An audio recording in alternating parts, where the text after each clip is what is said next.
Hi all, ಹೇಗಿದ್ದೀರಾ ಎಲ್ಲರೂ? Welcome back to my channel, welcome back to another vlog. ನೀವೆಲ್ಲರೂ ಹುಷಾರಾಗಿದ್ದೀರಾ ಅಂತ ಹೇಳಿ ಭಾವಿಸ್ತೇನೆ. ಇವತ್ತಿನ ವ್ಲಾಗ್ ನಾನು ಬೆಳಿಗ್ಗೆಯಿಂದ ಸ್ಟಾರ್ಟ್ ಮಾಡ್ತಾ ಇದ್ದೇನೆ. ಬೆಳಿಗ್ಗೆ ನಾನೊಂದು 6:45 ಆಗುವಾಗ ಎದ್ದಿದ್ದೇನೆ. ಸಿಯೋನ್ಗೆ ಸ್ಕೂಲ್ ಉಂಟಲ್ಲ, ಹಾಗಾಗಿ ಸ್ವಲ್ಪ ಬೇಗನೆ ಎದ್ದೊಳ್ಬೇಕು. ಅಲಾರ್ಮ್ ಇಟ್ಟು ನಾನು ಆಫ್ ಮಾಡಿ ಮಲಗಿದ್ದೆ, ಅಲ್ಲೇ ನಿದ್ದೆ ಬಂತು. ಸ್ವಲ್ಪ ಒಂದು 10 ಮಿನಿಟ್ಸ್ ಆದ ನಂತರ ಎಚ್ಚರಿಕೆ ಆಗಿದೆ ನನಗೆ. ಯಾರಾದರೂ ಫಸ್ಟ್ ಟೈಮ್ ನನ್ನ ಚಾನಲಲ್ಲಿ ಈ ವಿಡಿಯೋನ ನೋಡ್ತಾ ಇದ್ದೀರಾ ಆದರೆ ನನ್ನ ಚಾನಲಲ್ಲಿರುವಂತಹ ಬೇರೆ ವೀಡಿಯೋಸನ್ನು ಕೂಡ ಚೆಕ್ ಮಾಡಿ. ಅಥವಾ ಈ ವಿಡಿಯೋ ಇಷ್ಟ ಆದರೆ ಲೈಕ್ ಮಾಡೋದನ್ನಂತೂ ಮರಿಬೇಡಿ. ಕೆಲವರು ವೀಡಿಯೋಸನ್ನು ನೋಡ್ತೀರಾ, ಫುಲ್ಲು ನೋಡ್ತೀರಾ, ಬಟ್ ಲೈಕ್ ಮಾಡೋದನ್ನು ಮರೆತು ಬಿಡ್ತೀರಾ. ಈಗಲೇ ಹೇಳ್ತಾ ಇದ್ದೇನೆ, ವಿಡಿಯೋ ಇಷ್ಟ ಆಗ್ತದೆ ಆದರೆ ಲೈಕ್ ಮಾಡಿ, ಆಯಿತಾ? ಮತ್ತು ಏನಾದರೂ ಒಂದು ನಿಮ್ಮ ಸಜೆಷನ್ಸ್ ಅಥವಾ ನಿಮ್ಮ ಒಂದು ಪ್ರೀತಿಯ ಕಾಮೆಂಟ್ಸ್ ಏನಾದರೂ ಇದ್ದರೆ ಒಂದು ಅಟ್ಲೀಸ್ಟ್ ಒಂದು ಇಮೋಜಿ ಆದರೂ ಹಾಕಿ. ನಾನು ಆದಷ್ಟು ಎಲ್ರಿಗೂ ರಿಪ್ಲೈ ಮಾಡಲಿಕ್ಕೆ ಟ್ರೈ ಮಾಡ್ತೇನೆ. ಮತ್ತು ಯಾರೆಲ್ಲ ಸಬ್ಸ್ಕ್ರೈಬ್ ಮಾಡದೆ ನೋಡ್ತಾ ಇದ್ದೀರಾ, ಸಬ್ಸ್ಕ್ರೈಬ್ ಮಾಡ್ಕೊಳ್ಳಿ. ನೀವು ಲೈಕ್ ಮಾಡೋದ್ರಿಂದ ಅಥವಾ ಸಬ್ಸ್ಕ್ರೈಬ್ ಮಾಡೋದ್ರಿಂದ ನನಗೇನು ಹಣ ಸಿಗೋದಿಲ್ಲ, ಬಟ್ ನನಗೆ ಈ ಒಂದು ಯೂಟ್ಯೂಬ್ ಫ್ಯಾಮಿಲಿ ಗ್ರೋ ಆಗಲಿಕ್ಕೆ ನನಗೆ ಹೆಲ್ಪ್ ಆಗ್ತದೆ, ಇನ್ನಷ್ಟು ಜನರಿಗೆ ರೀಚ್ ಆಗಲಿಕ್ಕೆ ಹೆಲ್ಪ್ ಆಗ್ತದೆ. ಅದಕ್ಕೋಸ್ಕರ ಹೇಳುವಂಥದ್ದು. ಕೆಲವರು ಅಂದ್ಕೊಳ್ತಾರೆ ಲೈಕ್ ಮಾಡಿದರೆ ಹಣ ಸಿಗ್ತದೆ, ಅವರಿಗೆ ಸಬ್ಸ್ಕ್ರೈಬ್ ಆದರೆ ಹಣ ಸಿಗ್ತದೆ ಅಂತೆಲ್ಲ. ಅದು ಹಾಗಲ್ಲ ವರ್ಕ್ ಆಗುವಂಥದ್ದು. ಮಾನಿಟೈಸೇಷನ್ ಬೇರೆ ರೀತಿಯಲ್ಲಿ. ಇವತ್ತಿನ ವ್ಲಾಗನ್ನು ಶುರು ಮಾಡುವ. ಇಲ್ಲಿ ನಾನು ಬೆಳಿಗ್ಗೆ ತೊಳೆದಿಟ್ಟಂತಹ ಪಾತ್ರೆಯನ್ನೆಲ್ಲ ಅದರ ಪ್ಲೇಸಲ್ಲಿ ಇಟ್ಕೊಂಡಿದ್ದೇನೆ, ಎಲ್ಲ ಆರ್ಗನೈಸ್ ಮಾಡಿದ್ದೇನೆ. ಅದಾದ ನಂತರ ಇಲ್ಲಿ ಚಹಾ ಮಾಡಲಿಕ್ಕೆ ಅಂತ ಹೇಳಿ ನೀರನ್ನು ಇಟ್ಕೊಳ್ತಾ ಇದ್ದೇನೆ. ನಮಗೆ ಬ್ರೇಕ್ಫಾಸ್ಟಿಗೆ ನಿನ್ನೆ ಕಡುಬು ಮಾಡಿದ್ದೆ. ಕಡುಬು ಒಂದು 6 ಕಡುಬಿತ್ತು, ಮತ್ತು ಸ್ವಲ್ಪ ಹಿಟ್ಟು ಕೂಡ ಹಾಗೆಯೇ ಇತ್ತು, ಅದನ್ನು ತೆಗೆದಿಟ್ಟಿದ್ದೆ. ನಮ್ಮ ಸಿಯೋನ್ಗೆ ಕಡುಬೇನು ಅಷ್ಟೊಂದು ಇಷ್ಟ ಆಗೋದಿಲ್ಲ, ಅಪರೂಪಕ್ಕೆ ಒಮ್ಮೆ ಕೇಳ್ತಾನೆ ಅಷ್ಟೇ. ಇವತ್ತು ಚಾಗೆ ಸಕ್ಕರೆ ಸ್ವಲ್ಪ ಜಾಸ್ತಿ, ಯಾಕೆಂದರೆ ಇವತ್ತು ಅತ್ತೆ ಇಲ್ಲ. ಅತ್ತೆ ಇದ್ದರೆ ಅವರಿಗೆ ಶುಗರ್ ಇದೆ, ಹಾಗಾಗಿ ನಾವು ಕಡಿಮೆ ಹಾಕುವಂಥದ್ದು. ಅತ್ತೆಗೆ ಮೊನ್ನೆ ಬ್ಲಡ್ ಪ್ರೆಷರ್ ಎಲ್ಲ ಇತ್ತಲ್ಲ, ಅವರು ಡಾಕ್ಟರ್ನ ಕನ್ಸಲ್ಟ್ ಮಾಡಲಿಕ್ಕೆ ಅಂತ ಹೇಳಿ ಹೋಗಿದ್ದಾರೆ.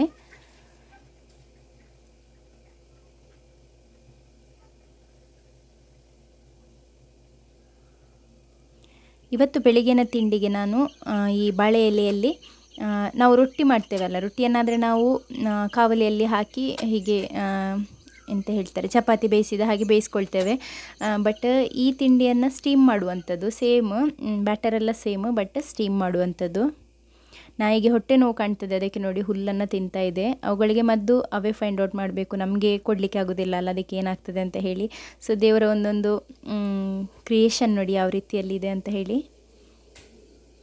ಇಲ್ಲಿ ನಾನು ಸ್ವಲ್ಪ ತೆಂಗಿನಕಾಯಿಯನ್ನು ಕೂಡ ಅದೇ ಹಿಟ್ಟಿಗೆ ಮಿಕ್ಸ್ ಮಾಡ್ಕೊಂಡಿದ್ದೇನೆ, ಒಳ್ಳೆ ಟೇಸ್ಟ್ ಆಗ್ತದೆ ಅದಕ್ಕೆ ಅಂತ ಹೇಳಿ. ಮತ್ತು ಈ ಸಲದ ಅಕ್ಕಿ ಅಷ್ಟೊಂದು ಟೇಸ್ಟ್ ಇಲ್ಲ, ಮತ್ತು ಅಕ್ಕಿ ವಾಶ್ ಮಾಡಿ ನಾವು ಹಾಕ್ತೇವೆ ಅಲ್ವ ನೆನೆಯಲಿಕ್ಕೆ, ಆಗ ತುಂಬ ಆಯಿಲಿ ಎಂತ ಹಾಕ್ತಾರೆ ಅದಕ್ಕೆ ಗೊತ್ತಿಲ್ಲ. 1-2 ಸಲ ನೀರು ಹಾಕಿ ತೊಳೆಯುವಾಗ ಪಾತ್ರೆ ಸೈಡಲ್ಲಿ ಎಲ್ಲ ಈ ಬೆಣ್ಣೆ ಎಲ್ಲ ಮಾಡ್ತೇವಲ್ಲ ನಾವು, ಮಜ್ಜಿಗೆಯಿಂದ ಬೆಣ್ಣೆ ತೆಗೆದ ನಂತರ ಪಾತ್ರೆ ಯಾವ ರೀತಿಯಲ್ಲಿ ಇರ್ತದೆ, ಅದೇ ರೀತಿಯಲ್ಲಿರುವಂಥದ್ದು ಪಾತ್ರೆಗಳೆಲ್ಲ. ಅಷ್ಟೊಂದು ಆಯಿಲಿ ಆಗ್ತದೆ, ಅದನ್ನೇ ನಾವು ತಿನ್ನುವಂಥದ್ದು. ಮತ್ತು ಅದು ಗೌರ್ಮೆಂಟಿಂದ ಬರುವಂಥದ್ದೇ ಅಕ್ಕಿ ಅಲ್ವಾ, ಸೊಸೈಟಿಯಲ್ಲೆಲ್ಲ ಸಿಗುವಂಥ ಅಕ್ಕಿ ಅದು. ಇಲ್ಲಿ ನಾನು ಜಾಸ್ತಿ ಮಾಡ್ಕೊಳ್ತಾ ಇಲ್ಲ, ನಾನು ಹಸ್ಬೆಂಡ್ ಸಿಯಾನ್. ನಾನು ಈ ಕಡುಬನ್ನೇ ತಿಂತೇನೆ ಅಂತ ಹೇಳಿ ಕಡುಬನ್ನು ಫಸ್ಟಿಗೆ ಸ್ಟೀಮ್ ಮಾಡಿ ತಗೊಂಡಿದ್ದೇನೆ. ಅದೇ ಪಾತ್ರೆಯಲ್ಲಿ ಇತ್ತಲ್ಲ, ಅಲ್ಲೇ ಸ್ಟೀಮ್ ಮಾಡಿದ್ದೇನೆ. ಅದಕ್ಕೆ ಸ್ವಲ್ಪ ನೀರನ್ನು ಹಾಕಿ ಈ ಉಳಿದದನ್ನು ಕೂಡ ಸ್ಟೀಮ್ ಮಾಡಿ ತಗೊಳ್ತೇನೆ. ಮಾವ ಹಸ್ಬೆಂಡ್ ಎಲ್ಲ ಇದೇ ತಿನ್ನಲಿ ಅಂತ ಹೇಳಿ ನಾನು ಹೀಗಿದ್ದರೂ ಕಡುಬಲ್ಲಿ ಅಡ್ಜಸ್ಟ್ ಮಾಡ್ಕೊಳ್ತೇನೆ. ಇಲ್ಲಾಂದರೆ ನಾನು ತಿನ್ನಲಿಲ್ಲ ಆದರೆ ಅದು ವೇಸ್ಟ್ ಆಗ್ತದೆ ಅಲ್ಲ. ಹಾಗೆ ಯಾರಾದರೂ ಒಬ್ಬರು ತಿನ್ನಲೇಬೇಕಲ್ಲ, ಹಾಗೆ ನಾನೇ ತಿಂತೇನೆ ಅಂತ ಹೇಳಿ ಸ್ಟೀಮ್ ಮಾಡಿ ತಗೊಂಡಿದ್ದೇನೆ. ಈಗ ಮಕ್ಕಳು ಹಸ್ಬೆಂಡ್ ಎಲ್ಲರೂ ಕೂಡ ಎದ್ದಿದ್ದಾರೆ, ಸಿಯೋನ್ ಕೂಡ ಎದ್ದಿದ್ದಾನೆ. ನಾನು ಚಿಕ್ಕ ಮಗುವಿಗೆ ಡೈಪರಲ್ಲೇ ಇಟ್ಟಿದ್ದೇನೆ, ಯಾಕೆಂದರೆ ಇವಾಗ ಮಂಗಳೂರು ಕಡೆ ಸೆಕೆ ಉಂಟು, ಮೊದಲಿನಷ್ಟು ಚಳಿಯೆಲ್ಲ ಏನು ಕೂಡ ಇಲ್ಲ. ಮತ್ತು ಯಾರು ಕಮೆಂಟ್ ಹಾಕಬೇಡಿ ಶರ್ಟ್ ಹಾಕಲಿಲ್ಲ, ಪ್ಯಾಂಟ್ ಹಾಕಲಿಲ್ಲ ಅಂತ ಹೇಳಿ. ಆ ಜಾಗದ ವಾತಾವರಣ ಯಾವ ರೀತಿಯಲ್ಲಿರ್ತದೆ ಅದಕ್ಕೆ ಅನುಸಾರವಾಗಿ ಮಕ್ಕಳಿಗೆ ಬಟ್ಟೆ ಹಾಕಬೇಕು. ಸೆಕೆ ಆದರೆ ಅವರಿಗೆ ಹೇಳಲಿಕ್ಕೆ ಬರೋದಿಲ್ಲ, ಕ್ರ್ಯಾಂಕಿ ಆಗ್ತಾರೆ. ಚಳಿ ಆದರೆ ಕ್ರ್ಯಾಂಕಿ ಆಗ್ತಾರೆ. ಹಾಗೆಯೇ ಅವರಿಗಂದರೆ ಎಕ್ಸ್ಪ್ರೆಸ್ ಮಾಡಲಿಕ್ಕೆ ಗೊತ್ತಾಗೋದಿಲ್ಲ ಅಲ್ಲ. ನಮ್ಮ ಟೆನ್ಷನ್ ಬಾಯ್ ಎದ್ದಿದ್ದಾನೆ, ಅವನಿಗೆ ಒಂದೇ ಟೆನ್ಷನ್, ಬೆಳಿಗ್ಗೆ ಎದ್ದರೆ ಸ್ಕೂಲಿಗೆ ಹೋಗಬೇಕಲ್ಲ ಅಂತ ಹೇಳಿ.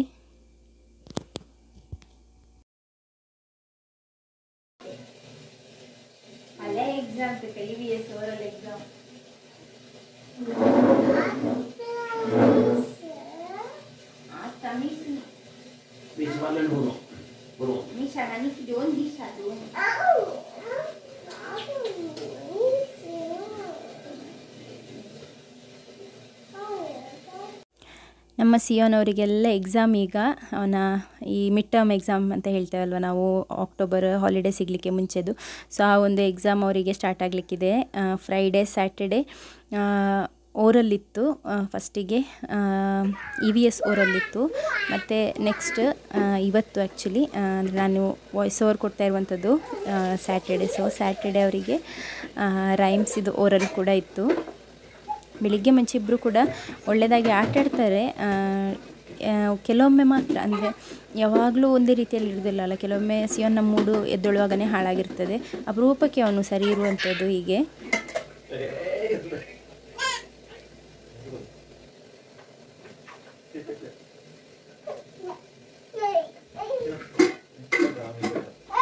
ಇವತ್ತಿನ ಸಿಯೋನ್ನ ಟಿಫಿನಿಗೆ ನಾನು ಚಿಕನನ್ನು ಕೊಡಲಿಕ್ಕಿದ್ದೇನೆ. ನಿನ್ನೆ ನಗೆಟ್ಸ್ ಕೊಟ್ಟಿದ್ದೆ, ಸೊ ಚಿಕನನ್ನು ಕೊಡ್ತೇನೆ ಅಂತ ಹೇಳಿ ಚಿಕನ್ ಫ್ರೈ ಮಾಡ್ಕೊಳ್ತಾ ಇದ್ದೇನೆ.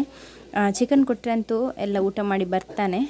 ಮತ್ತು ನೀವು ಅಂದ್ಕೊಳ್ಬೋದು ವೆಜಿಟೇಬಲ್ ನಾನು ಕೊಡೋದೇ ಇಲ್ಲ ಅಂತ ಹೇಳಿ. ಮನೆಯಲ್ಲಿ ತಿನ್ನುವಾಗ ನಾನು ವೆಜಿಟೇಬಲನ್ನು ತಿನ್ನಿಸ್ತೇನೆ ಒಂದು ಹೊತ್ತಲ್ಲಿ, ಮತ್ತು ಮಧ್ಯಾಹ್ನಕ್ಕೆ ವೆಜಿಟೇಬಲ್ ಕೊಟ್ಟರೆ ಅವನು ಈ ವಾಮಿಟ್ ಬರುವಾಗ ನಾವು ಹೀಗೆ ಮಾಡ್ತಾ ಇರ್ತೇವಲ್ಲ, ಸೊ ಅದೇ ರೀತಿಯಲ್ಲಿ ಮಾಡ್ತಾ ತಿನ್ನುವಂಥದ್ದು. ಅವನನ್ನು ನೋಡಿ ಬೇರೆ ಮಕ್ಕಳು ಸಹ ವಾಮಿಟ್ ಮಾಡಲಿಕ್ಕಿದ್ದಾರೆ. ಸೊ ಆ ರೀತಿಯಲ್ಲಿ ಅವನು ಮಾಡ್ತಾನೆ. ಅವನ ಮುಖವನ್ನೆಲ್ಲ ಆ ಒಂದು ಎಕ್ಸ್ಪ್ರೆಷನ್ ಯಾರಿಗೆ ಸಹ ನೋಡಲಿಕ್ಕೆ ಆಗೋದಿಲ್ಲ. ಮತ್ತು ನೀರು ಮೇಲೆ ಮೇಲೆ ಕುಡಿತಾನೇ ಇರ್ತಾನೆ. ಸ್ವಲ್ಪ ನಾನ್ ವೆಜ್ ಪ್ರಿಯ ಅವನಂತ ಅಲ್ಲ, ನಾನು ಕೂಡ, ನನಗೆ ವೆಜ್ ತಿಂತೇನೆ ನಾನು, ಬಟ್ ಯಾವಾಗಲೂ ವೆಜ್ ಇದ್ದರೆ ನನಗೆ ಸಹ ಆಗೋದಿಲ್ಲ. ಈಗ ನನ್ನ ಚಿಕ್ಕ ಮಗು ಅಂತೂ ತುಂಬಾ ಪೋಖ್ರಿ. ನಮ್ಮ ಸಿಯೋನ್ ಈ ರೀತಿಯಲ್ಲಿ ಇರಲಿಲ್ಲ. ಕಬರ್ಡ್ ಓಪನ್ ಮಾಡಬೇಡ ಅಂತ ಹೇಳಿದರೆ ಅವನು ಓಪನ್ ಮಾಡ್ತಾ ಇರಲಿಲ್ಲ. ಅವನನ್ನು ಇಟ್ಕೊಂಡು ಕೂತ್ಕೊಂಡ್ರೆ ಆಯಿತು, ಅವನಿಗೆ ಯಾರಾದರೂ ಆಯ್ತು. ಈಗ ಮಾವ ಹಿಡ್ಕೊಂಡು ಕೂತ್ಕೊಂಡ್ರೂ ಆಗ್ತಿತ್ತು, ಹಸ್ಬೆಂಡ್ ಹಿಡ್ಕೊಂಡು ಕೂತ್ಕೊಂಡ್ರೂ ಆಗ್ತಿತ್ತು. ಬಟ್ ಇವನು ಆ ರೀತಿಯಲ್ಲಿ ಅಲ್ಲ, ಇವನಿಗೆ ನಾನೇ ಆಗಬೇಕು, ನನ್ನ ಹಿಂದೆನೇ ಇರುವಂಥದ್ದು. ನಾನು ಎಲ್ಲಿ ಹೋದರೂ ನನ್ನ ಹಿಂದೆನೇ, ಎಲ್ಲಿ ಹೋಗಲಿಕ್ಕೆ ಸಹ ಬಿಡೋದಿಲ್ಲ, ಹುಡುಕ್ತಾನೇ ಇರ್ತಾನೆ ಇಡೀ ಮನೆಯಲ್ಲಿ. ಇವತ್ತು ಸಿಯೋನ್ಗೆ ಅದೇ ಫ್ರೈ ಮಾಡಿರುವಂತಹ ಚಿಕನ್. ಸ್ಯಾಲಡ್ಗೆ ಸ್ವಲ್ಪ ನಾನಿಲ್ಲಿ ಕುಕುಂಬರ್ ಮತ್ತು ಕ್ಯಾರೆಟನ್ನು ಕೊಡ್ತಾ ಇದ್ದೇನೆ. ಇತ್ತೀಚೆಗೆ ಅವನಿಗೆ ಕ್ಯಾರೆಟ್ ಸ್ವಲ್ಪ ಇಷ್ಟ ಆಗ್ತಾ ಉಂಟು. ಸೊ ಹೇಗಾದರೂ ಮಾಡಿ ಅವನು ಆಲ್ರೆಡಿ ಅನಿಮಿಕ್ ಇದ್ದಾನೆ, ಹಾಗಾಗಿ ಸ್ವಲ್ಪ ವೆಜ್ಜೀಸ್ ಎಲ್ಲ ತಿನ್ನಿಸಿದ್ರೆ ಒಳ್ಳೆಯದಲ್ಲ. ಹೀಗೆ ಡೈರೆಕ್ಟ್ ಕೊಡಲಿಕ್ಕೆ ಆಗದಿದ್ದರೂ ಕೂಡ ಈ ರೂಪದಲ್ಲಿ ಹೇಗಾದರೂ ಮಾಡಿ ತಿನ್ನಿಸು ಅಂತ ಹೇಳಿ ಕೊಡುವಂಥದ್ದು. ಮತ್ತು ಚಿಕನ್ ಆಬ್ವಿಯಸ್ಲಿ ಪ್ರೋಟೀನ್ ಮಕ್ಕಳಿಗೆ ತುಂಬ ಅಗತ್ಯ ಇರುವಂಥದ್ದು ಬೆಳವಣಿಗೆಗೆ. ಸೊ ಚಿಕನನ್ನು ಕೂಡ ಅವನಿಗೆ ಕೊಡ್ತೇನೆ ನಾನು. ಸೊ ಇಲ್ಲಿ ನಮ್ಮ ಬೆಳಗಿನ ಬ್ರೇಕ್ಫಾಸ್ಟ್ ಎಲ್ಲ ಆಗ್ತಾಯಿದೆ. ಚಿಕ್ಕ ಮಗುವಿಗೆ ಶೀತ ಆಗಿದೆ. ಮೊನ್ನೆ ಹೇಳಿದ್ದೆ ಅಲ್ವ ನಾನು ಹುಷಾರಿಲ್ಲ ಅಂತ ಹೇಳಿ. ದೊಡ್ಡವನ ಶೀತ ಕಮ್ಮಿ ಆಗಿದೆ, ಬಟ್ ಇವನಿಗೆ ಕಡಿಮೆನೇ ಆಗಲಿಲ್ಲ. ಮೂಗು ಮುಟ್ಲಿಕ್ಕೇ ಬಿಡೋದಿಲ್ಲ, ಯಾಕಂದರೆ ಅವನಿಗೆ ಹಿಂಸೆ ಅನಿಸ್ತದೆ ಅಲ್ವ ಮುಖ ಮುಟ್ಟುವಾಗ. ಸೊ ಅವನು ಬಾಯಿ ಒರೆಸಲಿಕ್ಕೆ ಸಹ ಬಿಡೋದಿಲ್ಲ. ಸ್ವಲ್ಪ ಸಲೈವ ಹೊರಗೆ ಬಂದರೂ ಕೂಡ ಅದನ್ನು ಸಹ ಒರೆಸಲಿಕ್ಕೆ ಬಿಡ್ತಾ ಇಲ್ಲ ಅವನು. ಅಂದರೆ ಮೂಗು ಕ್ಲೀನ್ ಮಾಡ್ತಾರೆ ಅಂತ ಹೇಳಿ ಅವನಿಗೆ ಕಿರಿಕಿರಿ ಆಗ್ತದಲ್ಲ, ಅದಕ್ಕೆ ಹೆದರಿಕೆ ಅವನಿಗೆ. ಈಗ ಗ್ಯಾಸಿದು ನಾಬ್ ಚೆಂದ ಸಿಗ್ತದೆ, ನಾವು ಸಹ ಪುರೋರಿಯಲ್ಲಿಟ್ಟರೆ ಅವನೇ ಬಂದು ದಪ್ಪ ಅವರಿಗೆ ಇಡ್ತಾನೆ.